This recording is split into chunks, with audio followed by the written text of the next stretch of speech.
வணக்கம் நண்பர்களே, welcome to M S D cricket with Murphy Soonapana and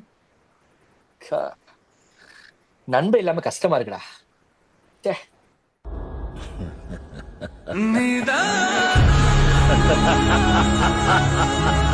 ஒரு பர்சனல் ரீசன்ஸ்க்காக இன்னைக்கு லோக்கல் கூன் வரல. Sorry for that. அடுத்த வீடியோல இருந்து கூன் வந்துருவாரு. வந்த பிறகு இனி கலக்கலா இருக்கும். சோ கூன் ஃபேன்ஸ் யாரும் வருத்தப்படாதீங்க. அடுத்த வீடியோல இருந்து கூன் வில் பி ஹியர். சோ எந்த கவலையும் வேண்டாம். சோ இன்னைக்கு நம்ம ஸ்ட்ரைட்டா வீடியோக்குள்ள போவோம். என்ன நண்பா, ஆரம்பிப்போமா? 11 பேர் கிடைச்சாச்சு. Team ready. Match start. இன்னைக்கு நம்ம என்ன பார்க்க போறோம் அப்படின்னு பாத்தீங்கன்னா, எஜ்பேஸ்டன் சொல்லிட்டு ஒரு இடம். அங்கதான் 2வது மேட்ச் நடக்க போதா இந்தியாவுக்கும் இங்கிலாந்துக்கும். சரி, எஜ்பேஸ்டன் நல்லா இருக்கே. இந்த பேரை பாத்தீங்கன்னா ரொம்ப ரொம்ப சூப்பரான ஒரு பேரு. ஏன் தெரியுமா சொன்னா, 2013 சாம்பியன்ஸ் டிராஃபி அடிச்ச இடம் அது. சரி, ஒரு நாஸ்டாலஜிக்கான ஒரு மொமெண்ட் நல்லா இருக்க போகுதுன்னு சொல்லி ஒரு பாசிட்டிவ் ஸ்பிரிட்ல உள்ள வரேன். கிட்டத்தட்ட இந்தியா ஜெயிச்சதே இல்லைங்கிறாங்க இங்க டெஸ்ட்ல. எப்படி ஏதாச்சும் ஒண்ணு இருக்கா? சரி, அதுதான் சாக்கு. சரி, இந்த தடவை சரித்திரத்தை மாத்த போறோம் அப்படின்னு சொல்லி நினைச்சிட்டு உட்கார்ந்து இருந்தா, பும்ரா ஆட மாட்டாருன்னு சொல்லிட்டு ஒரு ஸ்பெகுலேஷன் போய்கிட்டு இருக்கு. அது பார்த்தா கிட்டத்தட்ட கொஞ்சம் கன்ஃபார்ம் ஆகுது அப்படிங்கிற மாதிரி தான் இருக்கு நிலைமை. சரி, இந்த அடியும் தாங்கிக்கலாம் அப்படின்னு சொல்லி இருக்க, திடீர்னு பார்த்தா இங்கிலாந்தோட பிளேயிங் லெவல்ல ஜோஃப்ரா ஆர்ச்சர் வர நம்ம போன வீடியோல சொன்ன மாதிரி வந்துட்டான். ஏன் வாய் சும்மா இருந்தனால நடந்துச்சா, இல்ல அவனுங்களா இப்படி நடத்திக்கிட்டானுங்களான்னு தெரியல. 3வது டெஸ்ட் 4வது டெஸ்ட்ல வருவான்னு சொன்ன ஜோஃப்ரா ஆர்ச்சர் திடீர்னு இப்பவே வரான்.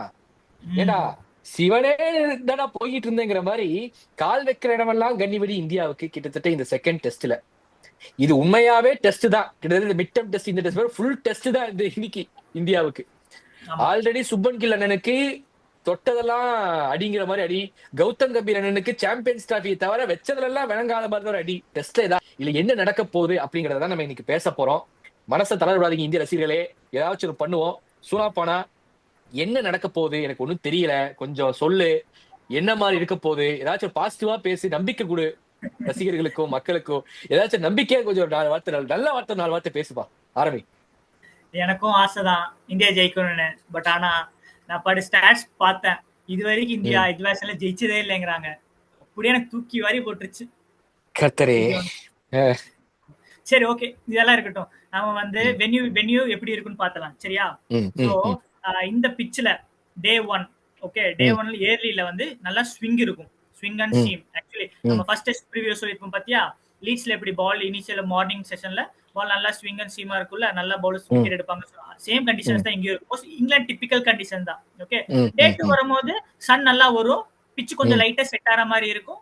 டே 3 நல்லா கொஞ்சம் ஃபிளாட் ஆயிரும். டே 4 டே 5ல வந்து நல்லா சன் நல்லா செட்டில் ஆயிட்டு. சொல்லு மர்ஃபி. இல்ல, டே 2ல ஃபிளாட் ஆயிரும்னு ஏதோ சொன்னீங்களே, நான் கேக்குறது இங்கிலாந்து வந்து நீங்க வேற ட்ராக் கொடுப்பாங்கன்னு எதிர்பார்க்க போறியா? பார்ட் ஆஃப் ஃபிளாட் ட்ராக் தான் அவங்க, அததான் பண்ண போறாங்க. அது டே 2ல முதல்ல இருந்தே ஃபிளாட் ட்ராக் தான் வரப்போகுது தம்பி. அது கரெக்ட். பட் ஆனா சேலஞ்ச் டெஸ்ட் மேட்ச் நல்லா சேலஞ்சா இருக்கணும்னு நினைச்சாங்கன்னா, இங்கிலாந்து சைடுல இருந்து நினைச்சாங்கன்னா, சோ இந்த மாதிரி பிட்ச் கொடுப்பாங்க. ஆக்சுவலி ஃபர்ஸ்ட் டேல இருந்து கிரீன் டாப் கொடுத்துட்டு சன் வர வர வர வர வர கொஞ்சம் ப்ரௌன் ஆகும். அப்புறம் அப்படியே கிராஸ் எல்லாம் அப்படியே காலி ஆயிட்டு பிளாட்டா மாதிரி 3, 4ல பேட்டிங் பிட்சா மாறும். 5 வந்து சுத்தம் ஃபுல் பேட்டிங் பிட்ச் ஆக சான்ஸ் இருக்கு. இல்ல நீ சொன்ன மாதிரி ஃபர்ஸ்ட் டெஸ்ட் மாதிரி தான் இந்த டெஸ்ட் கொடுப்பாங்கன்னா ஸ்கோப்பே இல்லைதண்டி, நான் இப்பவே சொல்லிடுறேன்.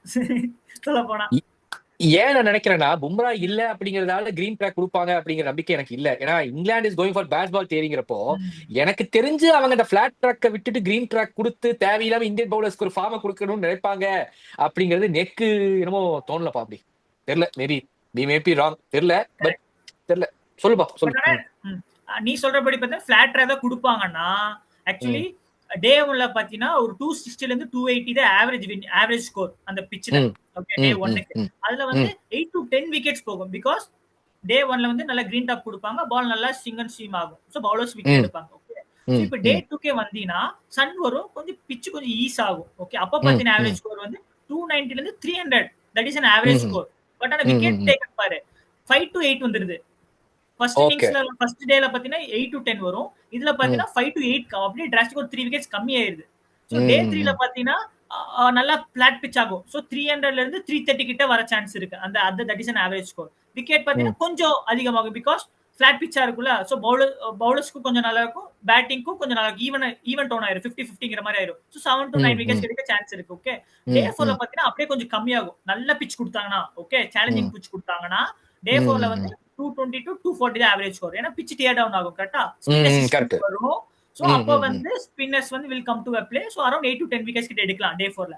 டே 5ல வந்து ஆவரேஜ் ஸ்கோர் வந்து 180 to 200 தான். பிகாஸ் பிச் எல்லாம் கிராக்ஸ் ஓபன் ஆயிரும், பால் பிச் எல்லாம் வியர் டவுன் ஆயிரும். சோ அப்ப வந்து நல்ல பால் டர்ன் ஆக ஆரம்பிச்சிடும். அப்ப ரிவர்ஸ் ஸ்விங் நடக்கும் மோஸ்ட்லி. அந்த ஸ்கில்ஸ் எல்லாம் இருந்துச்சுன்னா யூஸ்ஃபுல்லா இருக்கும். சோ அப்ப வந்து மோஸ்ட்லி ஆல் அவுட் ஆக சான்ஸ் இருக்கு. பட் ஆனா நீ சொல்றபடி பாத்தீங்கன்னா ஃபிளாட் பிச் கொடுத்தாங்கன்னா அது அப்படியே டே 4 அண்ட் டே 5ல அப்படியே ஆப்போசிட் ஆகும். ஆக்சுவலி நான் என்ன சொன்னா டே 3 280 to 300 சொன்னா, இதே டே 4 பாத்தீங்கன்னா 320 to 350 கிட்ட வர சான்ஸ் இருக்கு ஃபிளாட் ஆயிடுச்சுன்னா. டே 5ல பாத்தீங்கன்னா அதே மாதிரி தான் 350 to 370 ஆவரேஜ் வின்னிங் ஸ்கோர் அந்த ரேஞ்ச் தான் இருக்கும். லீட்ஸ் மாதிரியே அப்படியே வந்துருங்கற. லீட்ஸ் மாதிரியே வந்துரும். ஃபிளாட் பிச் கொடுத்தாங்கன்னா லீட்ஸ் மாதிரியே தான் வந்துரும் மோஸ்ட்லி. ஓகேவா? Okay, coming to the average highest score. So இந்த பிட்ச்ல பாத்தீங்கன்னா 711 per 7 இங்கிலாந்து vs இந்தியா, அதான் ஹையஸ்ட் 2011ல. சோ அதான் ஹையஸ்ட் ஸ்கோர். எவ்வளவுப்பா 711. எப்ப நடந்தது? 2011, ஒரு 14 இயர்ஸ் பேக். தோனி இருந்தப்போ. லோவர் ஸ்கோர் பாத்தீங்கன்னா 83 all out. South Africa vs England அந்த இதுல. ஓகே, ஆவரேஜா இந்த டெஸ்ட்ல வந்து 30 விக்கெட்ஸ் எடுக்கறாங்க. 40 விக்கெட்ஸ் எடுக்கல. ஓகே, ஏன்னா பிகாஸ் ஆஃப் பிட்ச் ஃபிளாட்டன் ஆகும். டே 2 டே 3ல கொஞ்சம் ஃபிளாட்டன் ஆகும். சோ ஆல் அவுட் பண்றது கொஞ்சம் கஷ்டம். ஓகே, சோ அதுக்கப்புறம் பாத்தீங்கன்னா வென்யூவோட ஸ்டாட்ஸ். ஓகே, எந்த டீம் அதிக எவ்வளவு வின் பண்ணிருக்காங்க, எந்த டீம் எவ்வளவு லூஸ் பண்ணிருக்காங்க அப்படின்னு பாத்தீங்கன்னா இந்த பிட்ச்ல டோட்டலா 55 மேட்சஸ் நடந்திருக்கு. சோ அதுல பாத்தீங்கன்னா இங்கிலாந்து வந்து 49 மேட்ச் ஜெயிச்சிருக்காங்க. ஓகே, சோ ஆப்போனன்ட்ஸ் வந்து ஒரு 10 மேட்ச் தான் ஜெயிச்சிருக்காங்க. மித்த பேலன்ஸ் மேட்ச் 16. சோ அது எல்லாமே டிரா இருக்கு. ஓகே, சோ மோஸ்ட் இந்த ரீசன்ட் டைம்ஸ்ல பாத்தீங்கன்னா ஒரு லாஸ்ட் 10 மேட்ச் டெஸ்ட் மேட்ச் எடுத்தீங்கன்னா டிராக்கு சான்ஸே இல்ல. ஸ்கோப்பே இல்ல. நீ மாதிரி டிராக்கு சான்ஸே இல்ல. ஓகேவா? So results possible. So whichever teams bowls first, chases in the fourth innings will win the match. எனக்கு நீ சொல்றதெல்லாம் அப்படியே லீட்ஸ் அப்படியே எனக்கு ஞாபகப்படுத்திக்கிட்டே இருக்கு. என்னோட இதுல இங்கிலாந்து சேசிங் பண்றாங்க. இதே மாதிரி சினாரியோ அப்படியே ஒத்து போற மாதிரி இருக்கு. எனக்கு நம்ம லீட்ஸுக்கு இருக்கும் அப்படியே ஒரு இதே இல்லாத மாதிரி அப்படியே வருது எல்லாமே. ஆமா, பிகாஸ் ஃபிளாட் பிட்ச் அத சொல்றேன். சேலஞ்சிங் பிட்ச் கொடுத்தா 50-50 சொல்லுவேன். ஏன்னா ஃபர்ஸ்ட் டே சீம் ஆகும், செகண்ட் டே கொஞ்சம் நல்லா இருக்கும் பவுலிங் போடுறதுக்கு, third day flat, third and fourth day flat, fifth day again come wear down ஆகும், பிட்ச் வியர் டவுன் ஆகும், ஸ்பின்னர்ஸ் கம் இன்டு ப்ளே. அப்போ சேலஞ்சிங்கா இருக்கும். யாரு கம் இன்டு ப்ளேப்பா? Spinners come into play. ஆஹா, உனக்கு குல்தீப் யாதவ் இப்ப டீமுக்குள்ள வரணும். பிளான போட்டு அதுக்கு ஸ்பின்னர்ஸ் கம் இன்டு ப்ளே அப்படின்னு சொல்லி ஒரு போடு ஓட்ட. குல்தீப் யாதவோட பிஆர் மாதிரி நீ கத்திக்கிட்டே இருக்க. அவருக்கு கேட்க மாட்டேங்கிறாருங்க. எவ்வளவு சம்பளம் கொடுக்குறாரு குல்தீப் யாதவ் பிஆருக்கு? ஏடா நான் மறுபடியும் சொல்றேன், குல்தீப் யாதவ் ஆடலினா இந்த டெஸ்ட் மேட்ச் கஷ்டம் இந்த மேட்ச் ஜெயிக்கிறது. பிகாஸ் கண்ட்ரோல் வேணும்டா மர்ஃபி. ஏன்னா ஃபர்ஸ்ட் டெஸ்ட்ல பாரு, நம்ம ஆல்ரெடி ரிவ்யூல பேசியிருக்கோம். சிராஜ் சர்துலோட லைன் லென்த் பத்தி எல்லாம் பேசியிருப்போம். ஒரு 3 பால் நல்ல ஒரு பால் நல்ல பால் போட்டா 3 பால் மிஸ் பண்ணிடுறாங்க லென்த். சோ அப்ப ஈஸியா இருக்கு ஸ்கோரிங்க்கு. நீ கூட சொல்லிருப்ப ஃபைனல் இன்னிங்ஸ் சேஸ்ல பாத்தீங்கன்னா 200 ரன் சிங்கிள்ஸ்ல எடுத்திருப்பாங்கன்னு சொன்ன நீ. சோ அப்போ லைன் லென்த் கரெக்டா இருந்தா மட்டும்தான் இந்த சிங்கிள்ஸ் கட் பண்ண முடியும். இங்கிலாந்து பிரஷர் பண்ணி பேஸ் பால் தான் ஆடிட்டு இருக்கானுங்க அவனுக்கு. எனக்கு தெரிஞ்சு இவனுக்கு எல்லாம் நான் லாஸ்ட் டேல 400 கொடுத்தாலும் போவான்னு நினைக்கிறேன். அந்த அளவுக்கு அந்த மாதிரி தான் ஆடிட்டு இருக்காங்க. சோ அப்போ வந்து ஒரு ரெண்டுல வந்து கண்டென்ட் பண்ணியே ஆகணும் ஆக்சுவலி. அதுக்கு ஜடேஜா ஆல்ரெடி நல்லா தான் பண்ணிருக்கு. ஃபர்ஸ்ட் இன்னிங்ஸ்ல நல்லா தான் போட்டுருக்கான். First test, first innings, second innings நல்லா தான் பண்ணிருக்கு. இன்னொரு குல்தீப் யாதவ் இருந்தா I think India might have a chance to win this test match. Okay, so நீ சொன்னதுல first green track challenging track கொடுக்கறதுக்கான பாசிபிலிட்டிஸ் கிடையாது சொன்னா எனக்கு தெரிஞ்சு. அதை கொடுத்து எக்ஸ்பிளைன் பண்ணுவாங்களான்னு எனக்கு தெரிஞ்சு தெரியல. ஏன்னா தேவையில்லாம நல்லா போயிட்டு இருக்க இடத்துல இந்தியாவுக்கு வந்து நம்ம ஒரு டஃப்பான ட்ராக் கொடுத்தா அது அவங்களுக்குமே பேக் ஃபயர் ஆயிடுச்சுன்னா வம்பா போயிரும் நினைப்பாங்க. ஏன்னா ஜோஃப்ரா ஆர்ச்சர் வந்து ஒரு த்ரெட்டனிங் பவுலரா இருந்தாலுமே இப்பதான் திரும்ப வராரு. சோ எப்படி அவர் பெர்ஃபார்ம் பண்றாருங்கிறத தெரியாது. தேவையில்லாம அவசரப்பட்டு இந்தியன் பவுலர்ஸ் திடீர்னு சிராஜ் ரிதமுக்கு வந்துட்டா வம்பா போயிருன்னு சொல்லி அவங்க யோசிப்பாங்கன்னு எனக்கு தெரிஞ்சு தோணுது. So I don't think so that India is going for some sort of challenging ட்ராக்லாம் போக வாய்ப்பே இல்லை. பிளாட்டா போட்டு நல்லா புல்லுதரை எல்லாம் கட் பண்ணி விட்டு நல்லா வழுக்கையில இருக்கிற மாதிரி கொடுக்க போறாங்க ஒரு ட்ராக். அதெல்லாம் எனக்கு தெரிஞ்சு சான்ஸ் இருக்குன்னு நினைக்கிறேன். அதை நான் ஒத்துக்கிறேன். அதே மாதிரி எனக்கு தெரிஞ்சு இதா இருக்க போகுது. அண்ட் நம்ம போன மேட்சே பார்த்தோம், ஸ்பின்னர்ஸ்க்கு கடைசியில நல்லா கொடுத்துச்சு. சோ அதெல்லாம் பிளேயிங் லெவன் அப்புறம் நம்ம டீட்டெயில பேசுவோம் அதை பத்தி, சரியா? சோ அடுத்து நீ இதுக்கு வா. Okay, so coming to the playing 11. Okay, எனக்கு தெரிஞ்சு மேஜரா சேஞ்சஸ் இருக்காது. இந்தியா சைடோ கொஞ்சம் இருக்கலாம். பட் ஆனா அது நான் சொல்றேன் என்னன்னா England side I think mostly இருக்காது. ஒரே ஒரு change Archer coming back in. So அதனால Chris Woakes or Josh Tongue யாரோ ஒருத்தன் போயிருவான் மோஸ்ட்லி. ஆனா ஜாஸ் டங் போறது எனக்கு கஷ்டம் தோணும். ஏன்னா அவன் தான் டெய்ல் ஹண்டர்ஸ் கிளீன் அப் பண்ணான் ஃபர்ஸ்ட் டெஸ்ட்ல. ஃபர்ஸ்ட் இன்னிங்ஸா இருக்கட்டும், தேர்ட் இன்னிங்ஸா இருக்கட்டும், அவன் தான் டெய்ல் ஹண்டர்ஸ் அப்படியே கிளீன் அப் பண்ணி இந்தியாவை பொட்டலம் பண்ணவன். சோ மோஸ்ட்லி கிறிஸ் வோக்ஸ் போற சான்ஸ் இருக்கு. பட் ஆனா எக்ஸ்பீரியன்ஸ் வேணும்னு சொல்லி டங்க கூட உட்கார வச்சு ஆர்ச்சர் ஆட சான்ஸ் இருக்கு. Okay, India side okay Bumrah rest நான் கேள்விப்பட்டேன். சோ பும்ரா இந்த டெஸ்ட் ஆடுறது கொஞ்சம் கஷ்டங்கிற மாதிரி தான் நான் கேள்விப்பட்டேன். ஆமா, சோ அதனால Arshdeep Singh in place of Bumrah. So அது ஒரு சேஞ்சஸ் இருக்கலாம். ஓகே, அண்ட் நெக்ஸ்ட் திங் இல்ல எனக்கு வந்து நம்பர் 8ல வந்து எனக்கு பேட்டிங் சர்துல், நீ சொன்ன மாதிரி ரிவ்யூ வீடியோல சொன்ன மாதிரி சர்துல் தாக்கோட ரோல் என்ன, மேனேஜ்மெண்ட் கிளியரா அதை ஐடென்டிஃபை பண்ணணும். ஓகே, பவுலிங் ஆல்ரவுண்டர்னா அவனுக்கு பவுலிங் கொடுக்கணும் ஃபர்ஸ்ட், கரெக்டா? இல்ல எனக்கு பவுலிங் ஆல்ரவுண்டர் வேண்டாம், எனக்கு நம்பர் 8ல பேட்டிங் தான் வேணும், பேட்டிங் தான் எனக்கு பிரெஃபரன்ஸ், நிதிஷ்குமார் ரெட்டி போக சான்ஸ் இருக்கு. பட் ஆனா நிதிஷ்குமார் சர்துல் தாக்கர் என்ன தப்பு பண்ணா அதான் நானும் சொல்லுவேன். ஏன்னா நானும் கிரிட்டிசைஸ் பண்ணேன் ஃபர்ஸ்ட் டெஸ்ட்ல என்ன பண்ணான்னு. ஓகே, பட் ஆனா அது இட்ஸ் அன்ஃபேர் ஆக்சுவலி. ஒரு டெஸ்ட் பார்த்துட்டு டிராப் பண்றது unfair. But it's high possibility that Nitish Kumar Reddy will replace Shardul Thakkar. And one more thing and most important change என்ன பண்ணுவேன், பிரசித் கிருஷ்ணா ஆர் சிராஜ் உட்கார வச்சு குல்தீப் யாதவ் ஆடுவேன் நான். I need one spinner, extra spinner. Okay, இதுதான் என்னோட change. But rest all the things will be same Murphy. Okay, so இப்போ நீ சொல்ற பாயிண்ட்க்கு பிளேயிங் 11க்கு வந்தா இப்போ நீ ஜோஸ் டங்க வச்சுட்டு ஜோஃப்ரா ஆர்ச்சர் போவான்னு சொல்ல வர, கரெக்டா? ஆமா ஆமா, ஜோஸ் டங் நல்லா பெர்ஃபார்ம் பண்ணிருக்காரு.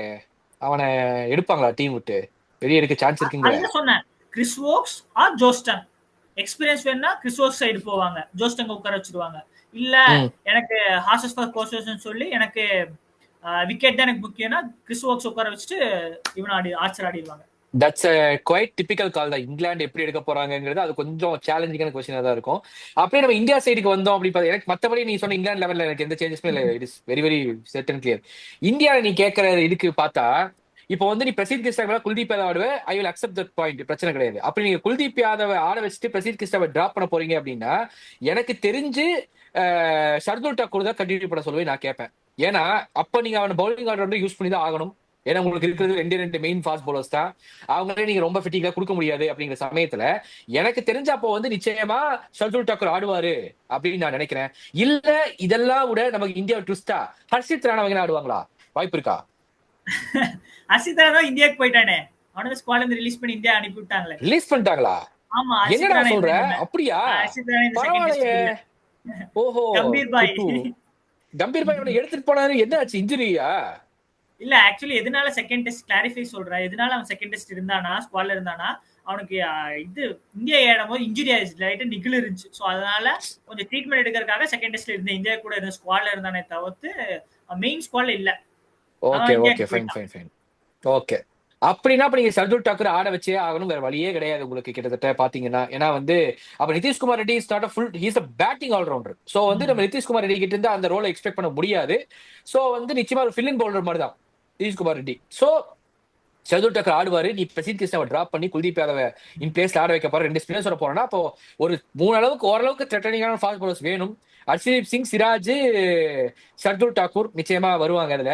அதே மாதிரி பேட்டிங் எனக்கு தெரிஞ்சு மாத்திரக்கான எந்த பாசிபிலிட்டிஸுமே கிடையாது. அப்படியே அந்த ஸ்டிக் ஆன் பண்ண போறாங்க. சான்சஸ் வரப்போகுது. கருண் நாயர், சாய் சுதர்ஷன் எல்லாருக்குமே திரும்ப சான்ஸ் வரப்போகுது. பிரச்சனை கிடையாது, அவங்களுக்கு வரணும், எந்த தப்பும் கிடையாது. அதே மாதிரி எனக்கு தெரிஞ்சு பும்ரா வந்து இந்த மேட்ச் ரெஸ்ட் பண்ண போறாரு, அதையும் எனக்கு தெரிஞ்சு மாற்றுக்கிறது இருக்கிற மாதிரி தெரியல. குல்தீப் யாதவ் ஐ வில் அக்செப்ட் பண்ணிக்கிறேன். குல்தீப் யாதவ் நிச்சயமா ஆடணும் டீம்ல. குல்தீப் யாதவ் ஆடுவாரு அப்படின்னு தான் நான் எக்ஸ்பெக்ட் பண்றேன். சரி, குல்தீப் யாதவ் இதெல்லாம் பேசிட்டோம்.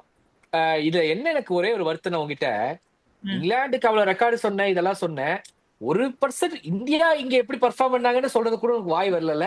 அவ்வளவு மண்டகரம் உனக்கெல்லாம். இல்ல இல்ல இல்ல இல்ல சொல்றதுக்கு ஒண்ணு இல்ல மர்ஃபி, டு பி ஆனஸ்ட். ஏன்னா இந்தியா வந்து இந்த எட்ஜ்பாஸ்டன்ல டோட்டலா 8 மேட்சஸ் ஆடி இருக்காங்க, சரியா?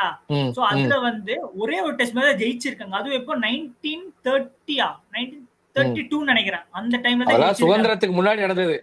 அப்போ ஜெயிச்சது. அதுக்கப்புறம் ரீசெண்டா ஒரு 20 இயர்ஸ்ல இந்தியா ஜெயிச்சதே இல்ல அந்த எட்ஜ்பாஸ்டன்ல. புரியுது.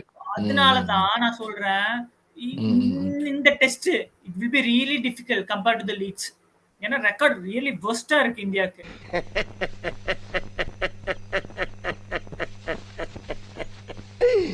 ஐயோ ஐயோ. கிட்டத்தட்ட நம்மள வந்து கூப்பிட்டு வச்சு செய்ய போற மாதிரி இருக்குது இந்த டெஸ்ட் நினைச்சு பார்த்தா ஆமா. இல்ல. ஏன்னா இன்னொன்னு என்ன ஸ்பெஷாலிட்டி பாத்தீங்கன்னா, இந்தியா எந்தெந்த டெஸ்ட் நல்லா பண்ணலையோ, அதுதான் ஃபர்ஸ்ட், செகண்ட் டெஸ்ட்டா குடுத்திருக்காங்க. ஸ்கெட்யூல் வைஸ்ல ம் பாத்தீங்கன்னா. ம் ஈஸ்ட்லயும் ம் பெருசா பெர்ஃபார்ம் பண்ணல. ஏன்னா இதே மாதிரி தான் 2021லயும் இதே மாதிரி 370 ரன் சேஸ் இருக்கும்போது பேஸ்டாவும் ரூட் அடிப்பானுங்க கரெக்டா? சோ ஆமா அதே ஆமா ஆமா மாதிரி ஆமா. ஃபிளாட் பிட்ச் குடுத்து, அதே ம் மாதிரி தான் லீஸ்ட்லயும் ஃபிளாட் பிட்ச் குடுத்து 370 ரன் சேஸ் பண்ணானுங்க. எட்ஜ் ம் பேஸ்ல இது வரைக்கும் ஜெயிச்சதே இல்ல இந்தியா. ம். சோ இதெல்லாம் ஆமா வச்சு ஆமா. பாத்தீங்கன்னா ஸ்கெட்யூல்லயே ஒரு மாஸ்டர் பிளான் இருக்குன்னு நினைக்கிறேன். இந்தியாவுக்கு அட்வான்டேஜே குடுக்கூடாதுன்னு சொல்லி தான் ஸ்கெட்யூலே நடந்திருக்கு. அண்ணே, WTC சைக்கிள் இப்படி ஒரு இதுல ஸ்டார்ட் பண்றதுக்கு எவன்டா இந்த ஸ்கெடியூல் போட்டி கேட்கிற மாதிரி இருக்கு எனக்கு உண்மையா சொல்லப்பட்டா. ஏன்னா என்னடா அது எப்படி ஆரம்பிச்சிருக்கீங்கிற மாதிரி உண்மையாவே இதாதான் இருக்கு. ஓகே, சோ நான் ஃபர்ஸ்ட் நான் ப்ரெடிக்ஷன் சொல்லிடுறேன், அப்புறம் நீ சொல்லு. ஆ, ஏன்னா நீ சொன்ன மனசை நோக்கடிச்சிருவ. நான் ஆரம்பிக்கிறேன் ப்ரெடிக்ஷனை. நீ சொன்ன பாயிண்ட் எல்லாமே ஃபேர்லி அக்செப்டபிள் பாயிண்ட்ஸ் தான். போன தடவை இந்தியாவுக்கு சப்போர்ட் பண்ணி மூக்கடி வெட்டது போதும் அப்படின்னு தான் எனக்கு தோணுது. நல்லா எக்ஸ்பெக்ட் பண்ண, சரி இந்த தடவை டேர்ன் அவுட் பண்ணிடுவாங்க அப்படின்னு சொல்லிட்டு நடக்கல. பரவாயில்ல. இந்த இதுல பார்த்தா தொட்டதெல்லாம் விளங்கல, வச்சதெல்லாம் விளங்கலைங்கிற மாதிரி எல்லாமே வந்து அவுட் ஆஃப் சைட்ல இதா போயிட்டு இருக்கு. கிட்டத்தட்ட நம்ம பென் ஸ்டோக்ஸ் அண்ணன் வந்து பொழந்துருவாரு அப்படிங்கிற மாதிரி தான் எனக்கு தோணுது.